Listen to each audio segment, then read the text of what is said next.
Good morning students. यहाँ आपको board में जो दिखाई दे रहा है इंटरविजिबिलिटी, परस्पर दृश्यता। प्रैक्टिकल में एक प्रश्न आता है कि परस्पर दृश्यता से क्या अभिप्राय है, किन्हीं दो विधियों के बारे में या तीन विधियों के नाम लिखिए। तो परस्पर दृश्यता का मतलब यह है कि दो व्यक्ति या दो स्टेशन से कोई व्यक्ति खड़े हैं, वो आपस में एक दूसरे को देख पाते हैं या नहीं देख पाते हैं, ये कहलाती है परस्पर दृश्यता। स्पेशली ये पहाड़ी क्षेत्रों में हमें इसकी जानकारी हो तो हम इसका सही उपयोग कर पाते हैं। परस्पर दृश्यता मतलब दो स्थानों के बीच में, जैसे ए और बी, इन दो के बीच में कोई व्यक्ति खड़ा है तो आपस में देख पा रहा है तो परस्पर दृश्यता होगी, और नहीं देख पा रहा है तो परस्पर दृश्यता नहीं होगी। इसकी चार विधियां हैं निर्धारित करने की। पहली विधि है समबाहु या समान त्रिभुज विधि। समान त्रिभुज विधि का मतलब समुच्चय रेखाओं के आधार पर हम समान त्रिभुज बनाते हैं, जैसा कि ये सामने आपको दिखाई दे रहा है।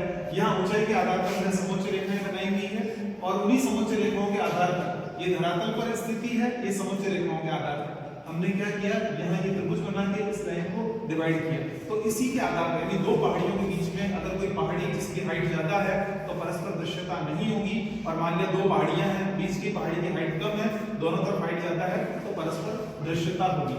दूसरी विधि है ढाल की मापनी, यानी स्लोप के अकॉर्डिंग टू स्लोप। यानी यहाँ अगर आप देखें तो ये समान ढाल है, और यहाँ ये उन्नतोदर ढाल, यानी यहाँ ये ढाल ऊपर है और ये ढाल नीचे की तरफ आ रहा है। यहाँ बी और ए को आपस में कोई व्यक्ति बैठे हैं या खड़े हैं तो एक दूसरे को नहीं देख पाएंगे, यानी परस्पर दृश्यता नहीं होगी, और यहाँ ए और बी के बीच में परस्पर दृश्यता होगी। यहाँ अगर बात करें, ये है नतोदर ढाल। नतोदर मतलब जिसका ढाल नीचे की तरफ स्लोप हो, यहाँ दृश्यता होगी। उन्नतोदर ढाल में फिर नहीं होगी। यानी ढाल यानी मापनी के आधार पर समुच्चय रेखाओं को ढाल के आधार पर डिवाइड करते हैं, और उस आधार पर पता लगाते हैं कि परस्पर दृश्यता है या नहीं। अगला बनता है क्षैतिज तुल्यांक। क्षैतिज तुल्यांक मतलब क्या करते हैं, यहाँ एक गणितीय गणना करके उसकी हाइट को मापते हैं, और उस हाइट के आधार पर बताते हैं कि परस्पर दृश्यता होगी या नहीं।